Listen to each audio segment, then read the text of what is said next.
Hello friends, welcome to smart friends. ನಿಮಗೆಲ್ಲ ಗೊತ್ತಿರೋ ಇವಾಗ PGCET 2024 ರಿಸಲ್ಟ್ ನೀವು ಆಲ್ರೆಡಿ ನೋಡಿದ್ರೆ ಅನ್ಕೋತೀನಿ. ಎಷ್ಟು ರ್ಯಾಂಕ್ ಬಂದಿತ್ತು ಕಮೆಂಟ್ ಮಾಡಿ ತಿಳಿಸಿ ಫ್ರೆಂಡ್ಸ್. ನೆಕ್ಸ್ಟ್ ಪ್ರೊಸೀಜರು, ಈಗ ರಿಸಲ್ಟ್ ಆದ ತಕ್ಷಣ ನೆಕ್ಸ್ಟ್ ಪ್ರೊಸೀಜರ್ ಏನು ಮತ್ತು ಅದು ಯಾವಾಗ ಸ್ಟಾರ್ಟ್ ಆಗುತ್ತೆ, ಡಾಕ್ಯುಮೆಂಟ್ ವೆರಿಫಿಕೇಷನು ಮತ್ತು ಡಾಕ್ಯುಮೆಂಟ್ ವೆರಿಫಿಕೇಷನ್ ಆನ್ಲೈನ್ ಆಫ್ಲೈನ್ ಅಂತ ಕೇಳ್ತಾ ಇದ್ರು ಫ್ರೆಂಡ್ಸ್. ಈ ವಿಡಿಯೋದಲ್ಲಿ ಕಂಪ್ಲೀಟಾಗಿ ಹೇಳ್ತೀನಿ ಫ್ರೆಂಡ್ಸ್. ಇದಕ್ಕೂ ಮುಂಚೆ ನಮ್ಮ ಚಾನಲ್ ದಯವಿಟ್ಟು ಸಬ್ಸ್ಕ್ರೈಬ್ ಮಾಡ್ಕೊಳ್ಳಿ, ಹಾಗೂ ಬೆಲ್ಲಕ್ಕನ್ನ ಇದೇ ರೀತಿ ಕಂಟಿನ್ಯೂಸ್ ಕೊಡ್ತಾ ಇರ್ತೀನಿ. ಯಾಕಂದರೆ ನೆಕ್ಸ್ಟ್ ನಾನು ನಿಮಗೆ ಅಪ್ಡೇಟ್ ಆಲ್ರೆಡಿ ಇಂಜಿನಿಯರ್ ಅಪ್ಡೇಟ್ ಕೂಡ ಕೊಡ್ತಾ ಇದ್ದೀನಿ. ನೆಕ್ಸ್ಟ್ ನಿಮ್ಮ PGCET ಪ್ರತಿ ವರ್ಷ ನಾನು ಅಪ್ಡೇಟ್ ಕೊಡ್ತಾ ಇರ್ತೀನಿ ನಿಮಗೆ. ಓಕೆ ಫ್ರೆಂಡ್ಸ್, ಈಗ ರಿಸಲ್ಟ್ ನೀವು ಆಲ್ರೆಡಿ ನೋಡ್ಕೊಡ್ತೀವಿ. ನೆಕ್ಸ್ಟ್ ಪ್ರೊಸೀಜರ್ ಏನಂತ friends, next procedure is document verification. Okay, ಈ ಸತಿ ಡಾಕ್ಯುಮೆಂಟ್ ವೆರಿಫಿಕೇಷನ್ ಆನ್ಲೈನು ಆಫ್ಲೈನ್ ಅಂತ ಕೇಳ್ತಾರಲ್ಲ ಫ್ರೆಂಡ್ಸ್. ಈ ಸತಿ ಡಾಕ್ಯುಮೆಂಟ್ ವೆರಿಫಿಕೇಷನ್ ನಿಮ್ಗೆ ಆನ್ಲೈನ್ ಇರುತ್ತೆ. ನಿಮಗೆಲ್ಲ ಗೊತ್ತಾಗಿ ಆಲ್ರೆಡಿ CET ಕೂಡ ಆನ್ಲೈನ್ ಮಾಡಿದ್ದಾರೆ, ನೀಟ್ ಕೂಡ ಆನ್ಲೈನ್ ಮಾಡಿದ್ದಾರೆ.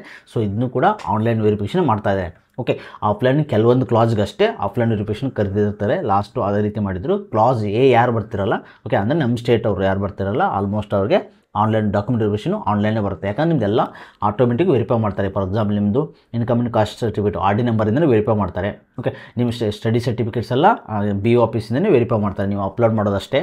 ಓಕೆ, ಅದು ಯಾವ್ಯಾವ ಡಾಕ್ಯುಮೆಂಟ್ಸ್ ನೆಕ್ಸ್ಟ್ ಹೇಳ್ತೀನಿ ನಿಮಗೆ.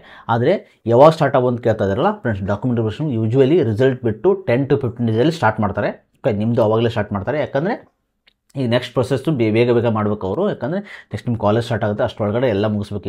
ಈಗ ನೆಕ್ಸ್ಟ್ ಪ್ರೊಸೀಜರೇ ಡಾಕ್ಯುಮೆಂಟ್ ವೆರಿಫಿಕೇಷನು. ಅದು ಶೆಡ್ಯೂಲ್ ಬಿಡ್ತಾರೆ. ಅಂದರೆ ನಿಮ್ಮ ರ್ಯಾಂಕ್ ಪ್ರಕಾರ ನೀವು ಅಪ್ಲೋಡ್ ಮಾಡೋದಿರುತ್ತೆ.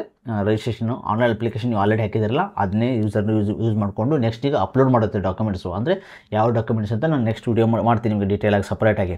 ಯಾವುದಕ್ಕೆ ಯಾವ್ಯಾವ MTech MBA ಯಾವ್ದು ಬೇಕಂತ ಸಪ್ರೇಟಾಗಿ ನಾನು ಅಪ್ಡೇಟ್ ಮಾಡ್ತೀನಿ ನಿಮಗೆ. ಇದಷ್ಟು ಈಗ 10 to 15 ಅಂದರೆ ಮೋಸ್ಟ್ ಪ್ರಾಬಬಲ್ ನಿಮಗೆ October 15th ಒಳಗಡೆ ನಿಮಗೆ ಶೆಡ್ಯೂಲ್ ಬಿಡ್ತಾರೆ. ನೀವು ಅಪ್ಲೋಡ್ ಮಾಡೋಕ್ಕೆ ಸ್ಟಾರ್ಟ್ ಮಾಡಬೇಕಾಗತ್ತೆ. ನೆಕ್ಸ್ಟ್ ವಿಡಿಯೋ ಮಾಡ್ತಿರ್ತೀನಿ. ಓಕೆ, ಸೊ ಎಲ್ಲರಿಗೂ all the best. Thanks for watching guys.